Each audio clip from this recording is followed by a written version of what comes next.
Right, first things first, we're going to show you how to take this to pieces, and what you need to do is cut just below that line there. So you cut along that line there, and you use a small junior hacksaw, or if you've got a little cutter, be careful you don't go too deep or you'll cut the wires that are inside. Small junior hacksaw is probably the best. Okay, now we'll start to open it.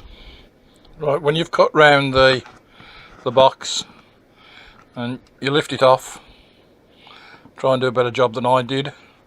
I actually cut through the two alarm wires here, so be careful that you don't go too deep. These are the battery wires which I've disconnected. The battery's in there, and you can see that's where it's leaked. See, that's the battery. That's what leaks, and it leaks all over the circuit here and corrodes the circuit. I've been quite lucky here that none of the components corroded off, and the tracks are all intact, so I am quite lucky there. When you've got to that point, there are just some clips here that you slide back and the circuit lifts out, and then you clean all the corrosion off the back as well, and you can see it goes right the way through. You might find that if you take the plug out of here and you look closely, the pins have turned black because they've got corrosion on them.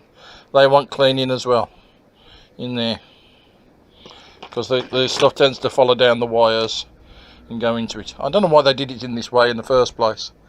It was a silly idea, but hey ho, there we go. Now I'll show you how to repair it. These are the two alarm wires which I unfortunately cut off, but I'll resolder them back on. That shouldn't be too much of a problem, but if you don't go too deep, you should be alright. Right, these are lithium cell batteries, so once you've got rid of all the stuff off the thing and you get all over your hands, wash your hands, get rid of it, otherwise it's quite nasty for skin irritations and whatever. Right, cleaned it up. There's the batteries. Cleaned it up there, cleaned it up there, soldered the two wires back on, and unfortunately with this one, a small capacitor had rotted through there. Now it goes across the transformer, and I haven't got a circuit diagram, so I don't know what it actually do. I think it's probably some sort of smoother or choke, but what I'm going to try and do is see if I can find one and see what it does. Right, with the loss of my capacitor across here, I've put a lead to go to the outside where I can try various capacitors on it. Hopefully you won't have the same problems. I've got to repair this board slightly more than needed. Now, if you do this the first time you see that light come up on the dashboard saying service needed for your alarm, too much of the acid and that on the it won't have affected your board so much. I was lucky it hasn't affected the track, but it had rotted one of the components.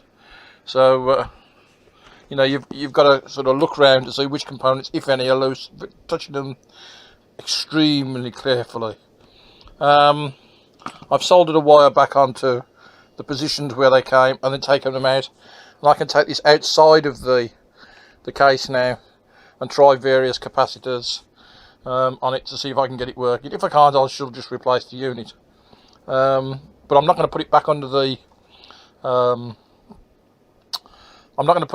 wing as it was, because should the other one go again, well, it's going to be more difficult to get it out and everything, and all I want to just do is uncouple it, split it, and do this repair.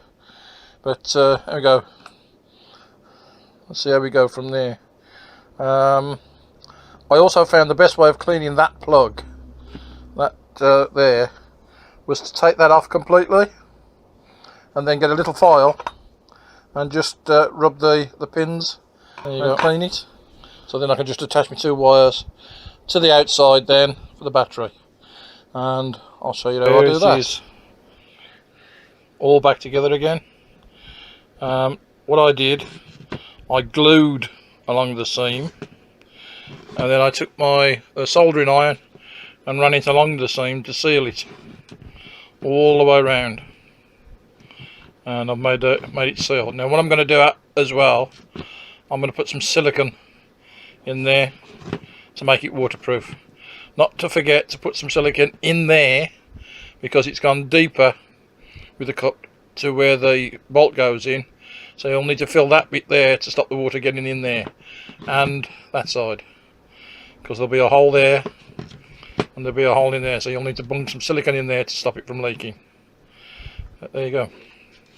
Now those two wires now go to the battery that was originally inside, and I'll put those two leads extended into the engine management box and fasten them in there.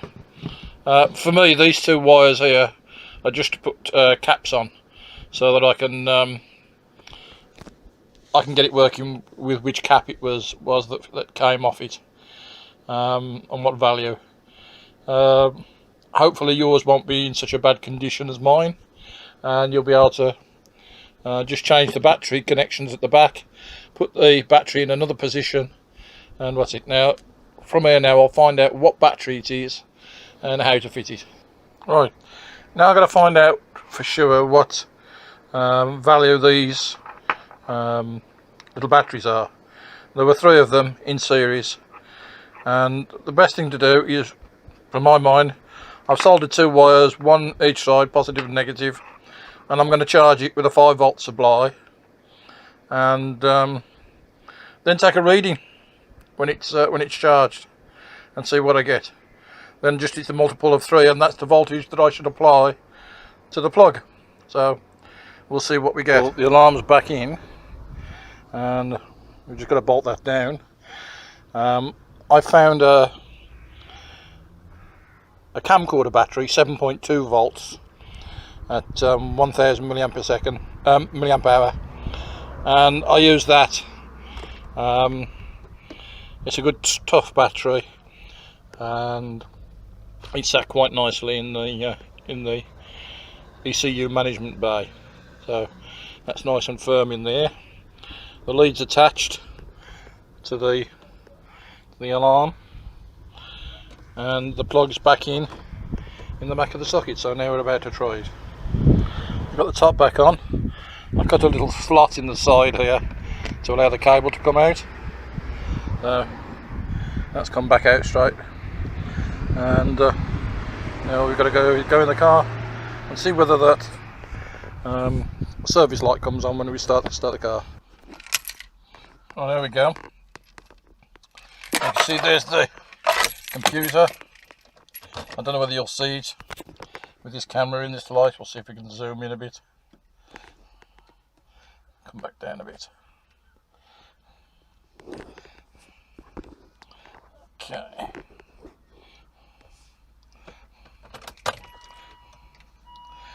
And we've got no service lights telling me that I need to do anything. Let's just go through the trip. 0 messages. That's lovely. So that's worked. Now we've got to see whether or not the actual alarm will work. It's actually picking it up saying that the alarm's there and the battery's working, but we've got to see whether the actual alarm works. So. Right, now I've locked the door and I've left the window open to simulate a broken glass. So now I'm going to open the door, see if the alarm works.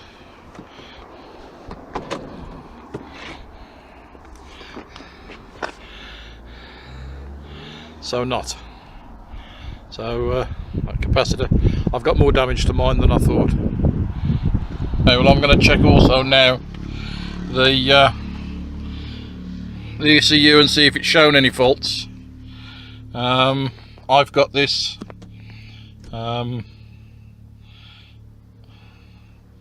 it's a D900. I found this is one of the best ones. It shows many cars, and it does the Volvo.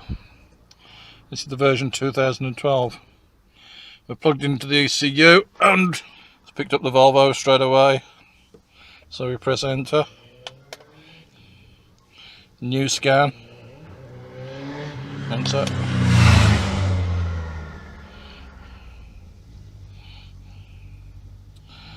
Read DTTs. Enter. There are no DTTs present. Defined code 2101. That's my throttle body, which is that one I know.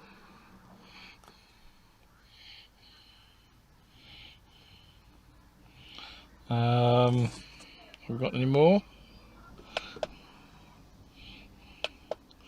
No, just the throttle body, which is on the way out, which I know about. So if you've got a 2101,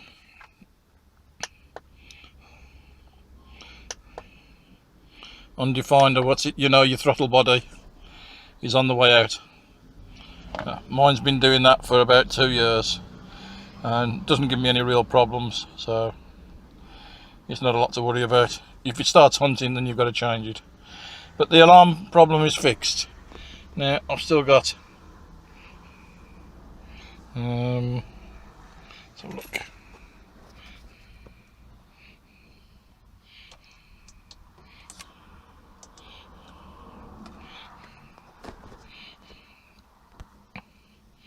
Yeah, I got one message.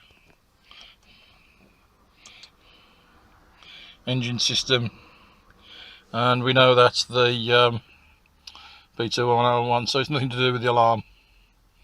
So the alarm's cleared.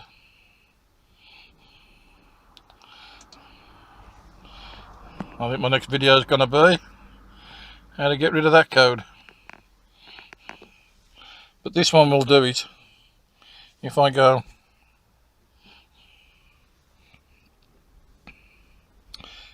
escape, move it down to erase all DTTs, press enter, enter again,